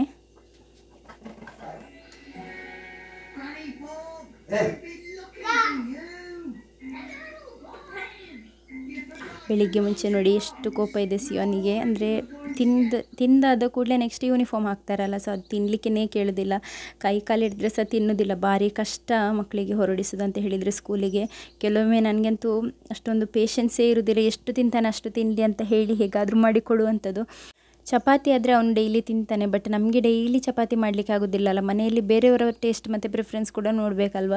ನನಗೆ ಯಾವುದಾದ್ರೂ ಸಹ ಆಗ್ತದೆ, ಬಟ್ ಅತ್ತೆ ಮಾವನಿಗೆಲ್ಲ ಡೈಲಿ ಅದೇ ತಿನ್ನಲಿಕ್ಕೆ ಆಗೋದಿಲ್ಲ ಅಲ್ಲ, ಚಪಾತಿ ಹೀಟ್ ಆಗ್ತದೆ. ಸೊ ಹಾಗೆ ಇವನಿಗಂತಲೇ ಹೇಳಿ ಸಪ್ರೇಟ್ ಬ್ರೇಕ್ಫಾಸ್ಟ್ ಕೂಡ ಮಾಡಲಿಕ್ಕೆ ಆಗೋದಿಲ್ಲ. ಈಗ ನನ್ನದು ಅವಸ್ಥೆ ಈಗ ಯಾವ ರೀತಿಯಲ್ಲಿ ಆಗಿದೆ ಅಂತ ಹೇಳಿದರೆ, ಅವನಿಗೆ ಸಪ್ರೇಟ್ ಮಾಡಬೇಕು ಮತ್ತು ಮನೆಯವರಿಗೆ ಸಪ್ರೇಟ್ ಮಾಡಬೇಕು, ಆ ರೀತಿಯಲ್ಲಿ ಆಗಿದೆ. ಇಲ್ಲಾಂದರೆ ಅವ್ನು ತಿನ್ನಲಿಕ್ಕೇ ಕೇಳ್ತಾ ಇಲ್ಲ. ಹಾಗಾಗಿ ನಾನಿನ್ನು ಡಿಸೈಡ್ ಮಾಡಿದ್ದೇನೆ, ಆದಷ್ಟು ದೋಸೆ ಆ ರೀತಿ ಐಟಮೇ ಮಾಡ್ತೇನೆ. ಹೇಗಿದ್ರು ಅವ್ನು ತಿಂತಾನೆ, ದೋಸೆ, ನೀರು ದೋಸೆ ಮತ್ತು ಅಪ್ಪಮ್ ಇಂಥದ್ದೆಲ್ಲ ಅವನಿಗೆ ಹೇಗಾದರೂ ತಿನ್ನಿಸ್ಬೋದು. ಬಟ್ ಈ ಕಡುಬು, ರೊಟ್ಟಿ ಇಂಥದ್ದೆಲ್ಲ ಮಾಡಿದರೆ ಅವನಿಗೆ ಇಳಿಯೋದಿಲ್ಲ. ಅವನಿಗೆ ಇಳಿಸ್ಲಿಕ್ಕೆ ನನಗೆ ಕಷ್ಟ ಆಗ್ತದೆ. ಹಾಗಾಗಿ ನನಗೂ ಸುಲಭ ಆಗುವಂಥ ಯಾವುದಿದೆ ಅದನ್ನೇ ನೋಡಿ ಮಾಡ್ತೇನೆ. ಯಾಕೆಂದರೆ ನನ್ನ ಮಗು ಕೂಡ ಚಿಕ್ಕದಲ್ವ, ಮತ್ತು ನನಗೆ ಸ್ಲೀಪ್ಲೆಸ್ ನೈಟ್ಸ್ ನನಗೂ ಇರ್ತದೆ. ನನ್ನ ಮಗು ಏನು ಇಡೀ ರಾತ್ರಿ ಮಲಗೋದಿಲ್ಲ, ಅವನು ಎದ್ದೊಳ್ತಾನೆ ಇರ್ತಾನೆ. ಇಡೀ ದಿನ ಕೆಲಸ ಮಾಡಿ ನಿದ್ದೆ ಮಾಡುವಾಗ ಒಂದು ಸ್ವಲ್ಪ ರೆಸ್ಟ್ ಅಂತ ಹೇಳಿ ನಾವು ಅಂದ್ಕೊಳ್ಳುವಂಥದ್ದು. ಬಟ್ ಆ ರೆಸ್ಟ್ ಕೂಡ ಕಂಪ್ಲೀಟಾಗಿ ಸಿಗದೇ ಇದ್ದಾಗ ಬಾಡಿ ವರ್ಕ್ ಆಗೋದೇ ಇಲ್ಲ. ಅದು ಬೆಳಿಗ್ಗೆ 6:30 ಗಂಟೆಗೆ 1 ಗಂಟೆ ಒಳಗೆ ಅವನ ಲಂಚ್ ಇದು, ನಮ್ಮ ಬ್ರೇಕ್ಫಾಸ್ಟ್ ಇದು, ಮತ್ತು ಮಗು ಇದು ಅನ್ನುವಾಗ ನನಗೆ ಸಾಕಾಗಿ ಹೋಗ್ತದೆ. ಹಾಗಾಗಿ ನಾನು ಇನ್ನು ಡಿಸೈಡ್ ಮಾಡಿದ್ದೇನೆ, ಪರವಾಗಿಲ್ಲ, ಎಲ್ಲರೂ ಅಡ್ಜಸ್ಟ್ ಮಾಡಲೇಬೇಕಲ್ವ ಒಂದು ಮನೆ ಅಂತ ಹೇಳಿದ ಮೇಲೆ. ಸೊ ಹಾಗಾಗಿ ಹೇಗೋ ಒಂದು ಅದಾಗೆ ಆಗಲಿ ಅಂತ ಹೇಳಿ ಇನ್ನು ಸ್ವಲ್ಪ ದೋಸೆ ಇಡ್ಲಿ ಆ ರೀತಿಯಲ್ಲೇ ಮಾಡ್ತೇನೆ ಅಂತ ಹೇಳಿ ಡಿಸೈಡ್ ಮಾಡಿದ್ದೇನೆ. ನೋಡಬೇಕು ಎಷ್ಟು ದಿನಕ್ಕೆ ವರ್ಕ್ ಆಗ್ತದೆ ಅಂತ ಹೇಳಿ. ನಾಯಿ ನಮ್ಮದು ಈ ಗೋಲ್ಡನ್ ಕಲರ್ ನಾಯಿ ಉಂಟಲ್ಲ, ಅದು ಹೊರಗೇನೆ ಇತ್ತು, ಒಳಗೆ ಹೋಗಿರಲಿಲ್ಲ ಗೂಡೊಳಗೆ. ಸೊ ನಾನು ಬಂದಾಗ ಜೋರು ಮಾಡಿದ್ದಕ್ಕೆ ಈಗ ಒಳಗೆ ಹೋಗಿದ್ದಾನೆ. ತಿನ್ಲಿಕ್ಕೆ ತಗೊಂಡು ಬಂದಿದ್ದಾರೆ. ಈಗಂದರೆ ಎಲ್ಲ ಬರ್ತಾ ಇರ್ತದಲ್ಲ, ಅದನ್ನು ನೋಡಿದರೆ ಮತ್ತೆ ಅವರು ಗೂಡೊಳಗೆ ಹೋಗೋದಿಲ್ಲ, ಅದು ಪುನಃ ಬರ್ತದೆ ಅಂತ ಹೇಳಿ ಕಾಯ್ತಾ ಇರುವಂಥದ್ದು. ಈಚೆ ಯಾರ್ದೋ ಒಂದು ನಾಯಿ ಉಂಟು, ಅದಕ್ಕೆ ಊರು ತಿರುಗೋದೇ ಕೆಲಸ. ಇಲ್ಲಿ ಸಹ ಒಂದೊಂದು ರೌಂಡ್ ಹಾಕಿ ಹೋಗ್ತಾ ಇರ್ತದೆ. ಎಲ್ಲಿಯಾದರೂ ಏನಾದರೂ ಬಿಸಾಡಿದ್ದೆಲ್ಲ ಇದ್ದರೆ ತಿನ್ನಲಿಕ್ಕೆ ಸಿಗ್ತದೆ ಅಲ್ವಾ. ಹಸ್ಬೆಂಡ್ ಈಗ ಮನೆಯೆಲ್ಲ ಗುಡಿಸ್ತಾ ಇದ್ದಾರೆ, ಕ್ಲೀನ್ ಮಾಡಿ ಕೊಡ್ತಾ ಇದ್ದಾರೆ. ಹಸ್ಬೆಂಡ್ ಗುಡಿಸೋದ್ರಿಂದ ನನಗೆ ತುಂಬ ಒಳ್ಳೆಯದಾಗ್ತದೆ. ಯಾಕೆಂದರೆ ನನಗೆ ಬಗ್ಗೆ ಗುಡಿಸ್ಲಿಕ್ಕೆ ನನಗೆ ಸೊಂಟ ನೋವು. ಕೆಲವ್ರು ಕೇಳ್ತಾ ಇರ್ತೀರ ಕಾಮೆಂಟಲ್ಲಿ, ನಿಮಗೆ ಸೊಂಟ ನೋವು ಇಲ್ವಾ ಅಂತ ಹೇಳಿ. ನೀವು ಇಲ್ವಾ ಅಂತ ಕೇಳಬೇಡಿ, ನನಗೆ ತುಂಬಾ ಸೊಂಟ ನೋವಿದೆ. ಸ್ಪೆಷಲಿ ಈ ಪೀರಿಯಡ್ಸ್ ಎಲ್ಲ ಆಗಲಿಕ್ಕೆ 1 ವೀಕ್ ಮುಂಚೆ ಎಲ್ಲ ತುಂಬ ಸೊಂಟ ನೋವು ಇರ್ತದೆ. ಹಾಗೂ ಆ ವಾರದಲ್ಲಿ ಕೂಡ 2 ದಿನ 3 ದಿನ ಹಿಂದೆಯಿಂದನೇ ಸ್ಟಾರ್ಟ್ ಆಗ್ತದೆ ಸೊಂಟ ನೋವು. ತುಂಬಾ ಈ ಡೆಲಿವರಿ ಎಲ್ಲ ಆಗಿ ನಾವು ಮನೆಗೆ ಬರ್ತೀವಲ್ಲ, ಆ ಟೈಮ್ನಲ್ಲಿ ಇರ್ತದೆ ಅಲ್ವ ನೋವು, ಆ ರೀತಿಯ ಒಂದು ನೋವು. ಏನು ಮಾಡೋದಲ್ವ, ನಮ್ಮ ಕೆಲಸ ನಾವು ಮಾಡಿಕೊಳ್ಳೇಬೇಕು, ನಮ್ಮ ಮಕ್ಕಳ ಕೆಲಸ ನಾವು ಮಾಡಿಕೊಳ್ಳೇಬೇಕು. ಮತ್ತು ತಾಯಿ ನೋಡಿಕೊಂಡ ಹಾಗೆ ಮಕ್ಕಳನ್ನು ಬೇರೆ ಯಾರಿಗೂ ನೋಡ್ಕೊಳ್ಳಿಕ್ಕೆ ಆಗೋದಿಲ್ಲ. ನನಗೆ ಕೂಡ ಕೆಲವೊಮ್ಮೆ ಅನ್ನಿಸ್ತದೆ, ನಾನು ಸ್ವಲ್ಪ ವರ್ಕ್ ಮಾಡಬೇಕಿತ್ತು. ನನಗೆ ಅಂದರೆ ಹೊರದೇಶಕ್ಕೆ ಹೋಗುವಂಥ ಪ್ಲ್ಯಾನ್ ಕೂಡ ಇತ್ತಲ್ಲ ಮುಂಚೆ. ಅಂದರೆ ನನಗೆ ಡಿಗ್ರಿಯಲ್ಲಿ ನಾನು ಮದುವೆ ಆಗ್ತೇನೆ ಅಂತೇಳಿ ನಾನು ಕನಸಲ್ಲಿ ಕೂಡ ಎಣಿಸಿರಲಿಲ್ಲ. ಹಾಗಾಗಿ ಎಲ್ಲಿಯಾದರೂ ಮದುವೆ ಆಗದೇ ಇದ್ದರೆ ನಾನು ಮತ್ತು ನನ್ನ ಫ್ರೆಂಡ್ ಸೇರಿ ನಾವು ದುಬೈಗೆ ಹೋಗುವಂಥದ್ದು, ಕೆಲಸ ಮಾಡುವಂಥದ್ದು, ಆ ರೀತಿಯಲ್ಲಿ ಎಲ್ಲ ಪ್ಲ್ಯಾನಿಂಗ್ ಮಾಡ್ಕೊಂಡಿದ್ವಿ. ಬಟ್ ಯಾವುದು ಕೂಡ ದೇವರ ಒಂದು ಆಟದ ಮುಂದೆ ವರ್ಕ್ ಆಗೋದಿಲ್ಲ ಅಲ್ಲ. ಸೊ ಹಾಗೆ ನಾನು ಇಲ್ಲಿ ಬಂದು ಸೇರಿದೆ. ಮತ್ತೆ ಕೂಡ ನಾನು ಅಂದ್ಕೊಂಡೆ ದುಬೈ ಹೋಗುವಂಥದ್ದು, ಸ್ವಲ್ಪ ವರ್ಷ ಕೆಲಸ ಮಾಡಿ ಬಂದ ನಂತರ ಮತ್ತೆ ಏನಿದ್ರು ಕೂಡ ಮಕ್ಕಳು ಅದು ಇದು ಅಂತ ಹೇಳಿ ಲೈಫ್ ಇದಾಗ್ತದೆ ಅಂತ ಹೇಳಿ. ಬಟ್ ಕೆಲವೊಂದು ಸರ್ಕಮ್ಸ್ಟೆನ್ಸಸಲ್ಲಿ ನನಗೆ ಆಗಲಿಲ್ಲ. ಮತ್ತು ಕೂಡ ಈಗ ಮಗು ಆದಮೇಲೆ ಕೂಡ ಹೋಗ್ಬೋದು ಅಂತ ಕೆಲವರು ಅಂದ್ಕೊಳ್ಬೋದು. ಬಟ್ ನಮ್ಮ ಮಕ್ಕಳನ್ನು ನೋಡ್ಕೊಳ್ಳಿಕ್ಕೆ ಕೂಡ ಒಬ್ಬರು ಬೇಕು. ಇಲ್ಲಿ ಆದರೆ ಅತ್ತೆ ಮಾವ ಪ್ರಾಯ ಆದವರು. ಆದರೆ ನನ್ನ ಒಂದು ಇನ್ನರ್ ಫೀಲಿಂಗ್ ಏನು ಗೊತ್ತಾ, ನಾನು ನೋಡಿಕೊಂಡ ಹಾಗೆ ನನ್ನ ಹಸ್ಬೆಂಡಿಗೆ ಕೂಡ ನೋಡ್ಕೊಳ್ಳಿಕ್ಕೆ ಆಗೋದಿಲ್ಲ. ಯಾಕೆಂದರೆ ತಾಯಿ ನಾವು ಎಲ್ಲದರಲ್ಲಿ ಕೂಡ ನಮ್ಮ ಪ್ರಿಸಿಷನ್ ಏನಿದೆ ನೋಡಿ, ನಾವು ಪ್ರಿಸೈಸ್ ಆಗಿರ್ತೇವೆ. ಇದೇ ರೀತಿಯಲ್ಲಿ ಇರಬೇಕು ಅಂತ ಹೇಳಿ ನಮ್ಮ ಒಂದು ಏನು ಹೇಳ್ತಾರೆ ಇವಾಗ, ಇದಾದ ನಂತರ ಇದೇ ಬರಬೇಕು, ಆ ರೀತಿಯ ಒಂದು ನಮ್ಮ ಒಂದು ಕಾನ್ಸೆಪ್ಟ್ ಇರ್ತದೆ ಅಲ್ವಾ. ಸೊ ಮಕ್ಕಳಿಗೆ ಇದನ್ನೇ ಕೊಡಬೇಕು, ಇದನ್ನು ಅವಾಯ್ಡ್ ಮಾಡಬೇಕಂತ ಹೇಳಿದರೆ ಇದನ್ನು ಅವಾಯ್ಡೇ ಮಾಡಬೇಕು. ಅದು ಯಾರೇ ತೆಗೆದು ಕೊಡಲಿ, ಎಲ್ಲಿಯೇ ಕೊಡಲಿ. ಕೆಲವೊಮ್ಮೆ ಈ ರಿಲೇಟಿವ್ಸಲ್ಲಿ ಎಂತ ಮಾಡ್ತಾರೆ ಅಂತ ಹೇಳಿದರೆ, ನಾವು ಕೊಡಿಸೋದಿಲ್ಲ ಮಕ್ಕಳಿಗೆ, ಏನಾದರೂ ಕೇಳ್ತಾ ಇರ್ತಾರೆ ಮಕ್ಕಳು ಜಂಕ್. ಬಟ್ ರಿಲೇಟಿವ್ಸ್ ಏನು ಮಾಡ್ತಾರೆ, ಅವ್ರು ಕೊಡಿಸೋದೇ ಇಲ್ಲ, ನಾವಾದರೂ ಕೊಡಿಸ್ತೇವೆ ಅಂತ ಹೇಳಿ ಕರ್ಕೊಂಡೋಗಿ ಕೊಡಿಸ್ತಾರೆ. ಸೊ ಆ ರೀತಿಯಲ್ಲಿ ಮಾಡಿದಾಗ ನಾವು ಹೆಲ್ಪ್ಲೆಸ್ ಆಗಿಬಿಡ್ತೇವೆ. ಸೊ ಅಂಥ ಒಂದು ಸಿಚುವೇಷನನ್ನು ಕೂಡ ನಾನು ತುಂಬ ಸಲ ಎಕ್ಸ್ಪೀರಿಯೆನ್ಸ್ ಮಾಡಿದ್ದೇನೆ. ನಾವು ಬೇಡ ಅಂತ ಹೇಳಿ ಕೂಡ ಅವರು ಕೊಟ್ಟಾಗ ಮಕ್ಕಳಿಗೆ ನಮ್ಮ ಅಪ್ಪ ಅಮ್ಮನೇ ಕೊಡೋದಿಲ್ಲ ಅಂತ ಹೇಳಿ ಆ ರೀತಿಯಲ್ಲಿ ಫೀಲ್ ಆಗ್ತದೆ ಅಲ್ವಾ. ಸೊ ಎಲ್ರಿಗೂ ಈ ರೀತಿಯಲ್ಲಿ ಎಕ್ಸ್ಪೀರಿಯೆನ್ಸ್ ಆಗಲಿಕ್ಕುಂಟು, ಹೆಚ್ಚಾಗಿ ಪೇರೆಂಟ್ಸಿಗೆ. ನಿಮ್ಗೆ ಆ ರೀತಿಯಲ್ಲಿ ಎಕ್ಸ್ಪೀರಿಯೆನ್ಸ್ ಆಗಿದೆ ಆದರೆ ಕಾಮೆಂಟ್ ಮಾಡಿ ಆಯಿತಾ. ಸೊ ನನಗೆ ಕೂಡ ಆ ರೀತಿ ಎಕ್ಸ್ಪೀರಿಯೆನ್ಸಸ್ ಆಗಿದೆ. ಬಟ್ ನನ್ನ ಒಂದು ಪಾಯಿಂಟ್ ಆಫ್ ವ್ಯೂ ಏನಂತ ಹೇಳಿದರೆ, ನಾನು ನೋಡಿಕೊಂಡ ಹಾಗೆ, ನಾನು ನನ್ನ ಮಕ್ಕಳಿಗೆ ಕೇರ್ ಮಾಡುವ ಹಾಗೆ ಯಾರಿಗೂ ಕೇರ್ ಮಾಡಲಿಕ್ಕೆ ಆಗೋದಿಲ್ಲ. ಯಾರೇ ನೋಡ್ಕೊಳ್ತೇನೆ, ನೀನು ಹೋಗು, ನಿನಗೆ ಹೊರದೇಶಕ್ಕೆ ಹೋಗಬೇಕಂತ ಇದ್ದರೆ ಹೊರದೇಶಕ್ಕೆ ಹೋಗು, ಅಥವಾ ಇಲ್ಲಿಯೇ ವರ್ಕಿಗೆ ಹೋಗು, ಜಾಬಿಗೆ ಹೋಗು ಅಂತ ಹೇಳಿದರೂ ಕೂಡ ನಾನು ಹೋಗೋದಿಲ್ಲ. ಯಾಕೆ ಅಂತ ಹೇಳಿದರೆ, ನನ್ನ ಮಕ್ಕಳು ಅಂತ ಹೇಳಿದರೆ ನಾನು ತುಂಬಾ ಪ್ರೇಷಿಯಸ್ ಅಲ್ವಾ. ಮಕ್ಕಳ ಆ ಒಂದು ದೊಡ್ಡವರಾಗುವಂಥ ಆ ಒಂದು ಟೈಮ್ ಉಂಟಲ್ಲ, ಬೆಳೆಯುವಂಥ ಟೈಮ್, ಆ ಒಂದು ಪ್ರೇಷಿಯಸ್ ಟೈಮನ್ನು ನನಗೆ ಮಿಸ್ ಮಾಡಲಿಕ್ಕೆ ಕೂಡ ಬೇಡ. ಮತ್ತು ಆ ಒಂದು ಇದರಲ್ಲಿ ನನಗೆ ಲ್ಯಾಗ್ ಆಗಲಿಕ್ಕೆ ಕೂಡ ಬೇಡ. ನಾನು ಟೈಮ್ ತಗೊಂಡು ಹೋಗಿ ಕೆಲಸ ಮಾಡುವಂಥದ್ದು, ಯಾರೋ ನನ್ನ ಮಕ್ಕಳನ್ನು ಸಾಕಿ ಬೆಳೆಸುವಂಥದ್ದು, ಖಾಲಿ ನಾನು ಹಣವನ್ನು ಪ್ರೊವೈಡ್ ಮಾಡಿದರೆ ಆಗೋದಿಲ್ಲ ಅಲ್ಲ. ಬಟ್ ನಮ್ಮ ಒಂದು ಪ್ರೆಸೆನ್ಸ್ ಬೇಕು ಮಕ್ಕಳಿಗೆ. ಈಗಿನ ಕಾಲದಲ್ಲಂತೂ ಹೆಚ್ಚಾಗಿ ತಾಯಿ ತಂದೆ ಅಥವಾ ಯಾರ್ದಾದ್ರೂ ಪ್ರೆಸೆನ್ಸ್ ಇರಲೇಬೇಕು. ಕೆಲವೊಂದು ಸಂದರ್ಭದಲ್ಲಿ ನಮ್ಮ ಹಾಗೆ ಯೋಚನೆ ಮಾಡಲಿಕ್ಕೆ ಆಗೋದಿಲ್ಲ. ಅಂಥ ಒಂದು ಸಂದರ್ಭದಲ್ಲಿ ಅವರಿಗೆ ಹೋಗಲೇಬೇಕಾಗ್ತದೆ. ಸೊ ಹೋಗ್ತಾರೆ. ಸೊ ಅಂಥವ್ರಿಗೆ ಕೂಡ ನನ್ನ ರೆಸ್ಪೆಕ್ಟ್ ಇದೆ. ನಾನು ಯಾರನ್ನು ಕೂಡ ಕೀಳಾಗಿ ಹೇಳುವಂಥದ್ದಲ್ಲ. ಬಟ್ ಮಕ್ಕಳನ್ನು ನಾವು ಯಾವಾಗ ಚಿಕ್ಕದ್ರಿಂದ ಯಾವ ರೀತಿಯಲ್ಲಿ ಮೋಲ್ಡ್ ಮಾಡ್ತೇವೆ, ಚಿಕ್ಕದ್ರಿಂದ ಅವರನ್ನು ಯಾವ ರೀತಿಯಲ್ಲಿ ಬೆಳೆಸ್ತೇವೆ ನೋಡಿ. ಸೊ ಅವರೇ ನೆಕ್ಸ್ಟ್ ಫ್ಯೂಚರಲ್ಲಿ ಕೂಡ ಅವರು ಅದೇ ಒಂದು ಪ್ರಕಾರ ಬೆಳೆಯುವಂಥದ್ದು. ನೆಕ್ಸ್ಟ್ ಅವರ ಫ್ಯಾಮಿಲಿಗೆ ಅದೇ ರೀತಿಯಲ್ಲಿ ಅವರು ಕೂಡ ಟ್ರೀಟ್ ಮಾಡುವಂಥದ್ದು. ಸೊ ಹಾಗಾಗಿ ಈ ಒಂದು ಟೈಮ್ ಏನಿದೆ ಇದು ತುಂಬಾ ಕ್ರೂಷಿಯಲ್ ಟೈಮ್ ಅಂತ ಹೇಳ್ಬೋದು. ಇಲ್ಲಿ ಇವತ್ತು ವೀಕೆಂಡ್ ಆಗ್ತಾ ಇರೋದ್ರಿಂದ ನನಗೆ ಸಾರು ಮಾಡಲಿಕ್ಕೆ ಬೇರೆ ಎಂತ ಇರಲಿಲ್ಲ. ಸ್ವಲ್ಪ ಈ ಗ್ರೀನ್ ಗ್ರಾಮ್ ಉಂಟಲ್ಲ ಅದನ್ನು ನಾನು ನೆನ್ನೆ ಹೆಸರು ಕಾಳು, ಸೊ ಅದನ್ನು ನೆನ್ನೆ ನಾನು ರಾತ್ರಿ ನೆನೆಯಲಿಕ್ಕೆ ಹಾಕಿದೆ, ಏನಾದರೂ ಒಂದು ಮಾಡ್ಬೋದಲ್ಲ ಅಂತ ನೆನೆಯಲಿಕ್ಕೆ ಹಾಕಿದೆ. ಮತ್ತು ಸ್ವಲ್ಪ ಈ ಬೀನ್ಸ್ ಇದೆ ಅಲ್ಲ, ಸ್ನೇಕ್ ಬೀನ್ಸ್, ದೊಡ್ಡ ಬೀನ್ಸ್, ಸೊ ಅಲಸಂದೆ ಅದಿದೆ ಬಳ್ಳಿಯಲ್ಲಿ. ಆಗಾಗ 2-3 ಸಿಗ್ತದೆ ಅಷ್ಟೇ, ಜಾಸ್ತಿ ಕೂಡ ಸಿಗೋದಿಲ್ಲ. ಜಾಸ್ತಿ ಸಿಕ್ಕಿದರೆ ಆದರೆ ಏನಾದರೂ ಒಂದು ಮಾಡ್ಬೋದು, ಬಟ್ ಜಾಸ್ತಿ ಕೂಡ ಸಿಗೋದಿಲ್ಲ. ಹಾಗೆ ಇಲ್ಲಿ ಒಂದು ನನಗೆ 2 ಸಿಕ್ಕಿದೆ, ಮತ್ತು ಫ್ರಿಜ್ಜಲ್ಲಿ ಸ್ವಲ್ಪ ಉಂಟು. ಮತ್ತು ನಾನು ಆ ಸಲ ತರಕಾರಿ ಮಾಡಿದ್ದಲ್ಲ, ಅದರಲ್ಲಿ ಆ ಬಳ್ಳಿಯಲ್ಲಿ ಕೂಡ ಆಗಾಗ 4 ಸಿಗ್ತಾ ಉಂಟು. ಸೊ ಹಾಗೆ ಅಲ್ಲಿಂದ ಒಂದು 4 ಅನ್ನು ಕೂಡ ತಗೊಂಡು ಬಂದು ಒಟ್ಟಿಗೆ ಹಾಕಿ ಒಂದು ಪಲ್ಯ ಮಾಡ್ತೇನೆ ಅಂತ ಹೇಳಿ ಅಂದ್ಕೊಂಡಿದ್ದೇನೆ.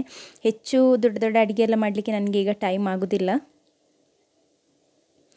ಅಪರೂಪಕ್ಕೆ ನಮಗೆ ಪೋಸ್ಟ್ ಎಲ್ಲ ಬರುವಂಥದ್ದು. ಇವತ್ತು ನನಗೆ ಅಣ್ಣ ಒಂದು ಪೋಸ್ಟ್ ತಂದು ಕೊಟ್ಟರು, ನಿನಗೆ ಒಂದು ಹೆಸರಲ್ಲಿ ಪೋಸ್ಟ್ ಬಂದಿದೆ ಅಂತ ಹೇಳಿ. ಒಂದು ಹಸ್ಬೆಂಡ್ ಹೆಸರಲ್ಲಿತ್ತು, ಒಂದು ನನ್ನ ಹೆಸರಲ್ಲಿತ್ತು. ಸೊ ನನಗಂತೂ ಖುಷಿ ಆಯಿತು, ಯಾರ್ದಪ್ಪ ಅಂತ ಹೇಳಿ ಓಪನ್ ಮಾಡಿ ನೋಡುವಾಗ ಇದು ಯಾವುದು ಬ್ಯಾಂಕ್, ಇದು ಜೇನು ಸೊಸೈಟಿ ಬ್ಯಾಂಕ್ ಉಂಟಲ್ಲ, ಸೊ ಅದರದ್ದು ಅಲ್ಲಿಂದ ಬಂದಿರುವಂಥದ್ದು. ಅವರ ವಾರ್ಷಿಕ ಸಭೆ ಉಂಟಂತೆ ಅದಕ್ಕೆ. ಮತ್ತೆ ಯಾರು ಕೂಡ ನನಗೆ ಪೋಸ್ಟ್ ಕಳಿಸೋರಿಲ್ಲ, ಹಾಗಾಗಿ ಒಮ್ಮೆ ನನಗೆ ಪೋಸ್ಟ್ ಅನ್ನುವಾಗ ಖುಷಿ ಆಯಿತು. ನಾನು ಮಂಗಳೂರಲ್ಲಿ ಎಲ್ಲ ಕಲಿಯುವಾಗ ನಮಗೆ ಸುಮ್ಮನೆ ಪೋಸ್ಟ್ ಆಫೀಸಿಗೆ ಹೋಗಿ ಕಾರ್ಡನ್ನು ನಾವೇ ಪೋಸ್ಟ್ ಮಾಡುವಂಥದ್ದು. 1-2 ಸಲ ನಾನು ಆ ರೀತಿಯಲ್ಲಿ ಮಾಡಿದ್ದೀನಿ. ಯಾಕಂದರೆ ನಮಗೆ ಯಾವಾಗಲೂ ಪೋಸ್ಟ್ ಬರೋದಿಲ್ಲ. ಪೋಸ್ಟ್ ಮ್ಯಾನ್ ನಮ್ಮ ಮನೆ ಹತ್ತಿರ ಬರ್ತಾರೆ ಹೋಗ್ತಾರೆ. ನಾನು ನಡ್ಕೊಂಡು ಬರುವಲ್ಲೇ ಪೋಸ್ಟ್ ಬಾಕ್ಸ್ ಕೂಡ ಇರ್ತಿತ್ತು, ಅಲ್ಲಿ ಬಸ್ ಸ್ಟಾಪಲ್ಲಿ ನೇತು ಹಾಕ್ತಾಯಿದ್ರು, ಕಪಿತಾನಿಯೋ ಸ್ಟಾಪ್ ಹತ್ತಿರ. ಸೊ ನಾನೇನು ಮಾಡ್ತಿದ್ದೆ ಅಂತ ಹೇಳಿದರೆ, ಆಗೆಲ್ಲ ಕಾರ್ಡ್ಸ್ ಅಲ್ವ, ಸೊ ಆ ಕಾರ್ಡನ್ನು ಅದಕ್ಕೆ ಒಂದು ಸ್ಟಿಕ್ಕರನ್ನು ಅಂಟಿಸುವಂಥದ್ದು, ನನ್ನ ಹೆಸರಿಗೆ ನಾನೇ ಪೋಸ್ಟ್ ಕಾರ್ಡನ್ನು ಹಾಕುವಂಥದ್ದು. ಒಂದು ದಿನ ನಂತರ 2 ದಿನ ನಂತರ ಪೋಸ್ಟ್ ಮ್ಯಾನ್ ಬಂದು ಮನೆಗೆ ಕೊಡ್ತಿದ್ದು. ಅದರಲ್ಲಿ ಎಂತ ಇರ್ತಿರ್ಲಿಲ್ಲ, ಸುಮ್ಮನೆ ನಾವು ಕ್ಲಾಸಸಲ್ಲಿ ಬರೆದು. ನನ್ನ ಜೊತೆ PUC ಮಾಡಿದವರಿಗೆ ಯಾರಿಗಾದರೂ ಒಬ್ಬರಿಗೆ ನೆನಪಿರ್ಬೋದು, ನಾನು ಆ ರೀತಿಯಲ್ಲಿ ಮಾಡ್ತಿದ್ದೆ. ಯಾಕೆಂದರೆ ಎಲ್ರಿಗೂ ಪೋಸ್ಟ್ ಬರ್ತಾಯಿದೆ, ನನಗೆ ಯಾರು ಕೂಡ ಕಳಿಸೋರಿಲ್ಲಲ್ಲ, ಹಾಗಾಗಿ ನನಗೆ ನಾನೇ ಪೋಸ್ಟನ್ನು ಕಳಿಸ್ಕೊಳ್ತಾ ಇದ್ದೆ. ಒಂದು ದಿನ ಏನಾಯಿತು ಅಂತ ಹೇಳಿದರೆ, ಪೋಸ್ಟಿಗೆ ನಾನು ಸ್ಟಿಕ್ಕರನ್ನು ಹಾಕಲಿಕ್ಕೆ ನನಗೆ ಮರ್ತೋಯ್ತು. ಹಾಗೆಯೇ ಪೋಸ್ಟ್ ಮಾಡಿ ಬಂದಿದ್ದೆ. ನನ್ನ ಕಸಿನ್ ಹತ್ರ ಬಂದು ಅವರು ಫೈನ್ ತಗೊಂಡು ಪೋಸ್ಟನ್ನು ಕೊಟ್ಟು ಹೋಗಿದ್ರು. ನಾನು ಹೇಳಲೇ ಇಲ್ಲ ನಾನೇ ಹಾಕಿದ್ದು ಅಂತ ಹೇಳಿ. ನನ್ನ ಕಸಿನ್ ಅಣ್ಣ ಇದ್ದರು, ಅವರು ಪೋಸ್ಟನ್ನು ರಿಸೀವ್ ಮಾಡಿದಂಥದ್ದು. ನಾನು ಬರುವಾಗ ಲೇಟ್ ಆಯಿತು ಆ ದಿನ. ಸೊ ಯಾವುದು ಪ್ರಾಕ್ಟೀಸ್ ಏನೋ ಇತ್ತು, ಡ್ಯಾನ್ಸ್ ಪ್ರಾಕ್ಟೀಸು, ಅದೆಲ್ಲ ಆಗಿ ಬರುವಾಗ ಲೇಟ್ ಆಯಿತು. ಅಲ್ಲಿ ಬರುವಾಗ ಅವರು 5 ರೂಪೀಸ್ 10 ರೂಪೀಸ್ ಆ ರೀತಿಯಲ್ಲಿನೂ ಫೈನ್ ತಗೊಂಡು ಪೋಸ್ಟನ್ನು ಕೊಟ್ಟು ಹೋದರು. ಮತ್ತು ಅವರು ಅದೇನು ಓದಲಿಕ್ಕೆ ಹೋಗಲಿಲ್ಲ ಕಾಣ್ತದೆ, ಬಟ್ ನಾನೇ ಪೋಸ್ಟ್ ಮಾಡಿದ್ದು, ನನಗೆ ಬಂದಂಥ ಪೋಸ್ಟ್ ಅದು. ಈ ರೀತಿ ಯಾರಾದರೂ ಮಾಡಿದ್ದೀರಾ? ಸ್ವಲ್ಪ ಕ್ರೇಜಿ ಅಂತ ಹೇಳಿ ಅನ್ನಿಸ್ಬೋದು, ಬಟ್ ಆ ಟೈಮ್ನಲ್ಲಿ ಏನೋ ಒಂಥರ ಕ್ರೇಜ್ ಪೋಸ್ಟನ್ನು ಕಳಿಸೋದಂತ ಹೇಳಿದರೆ. ಸೊ ಹಾಗಾಗಿ ನಾನು ಪೋಸ್ಟನ್ನು ನನಗೆ ನಾನೇ ಕಳಿಸ್ಕೊಳ್ತಾ ಇದ್ದೆ. ಇಲ್ಲಿ ನನ್ನ ಪಲ್ಯ ಕೂಡ ರೆಡಿಯಾಗಿದೆ.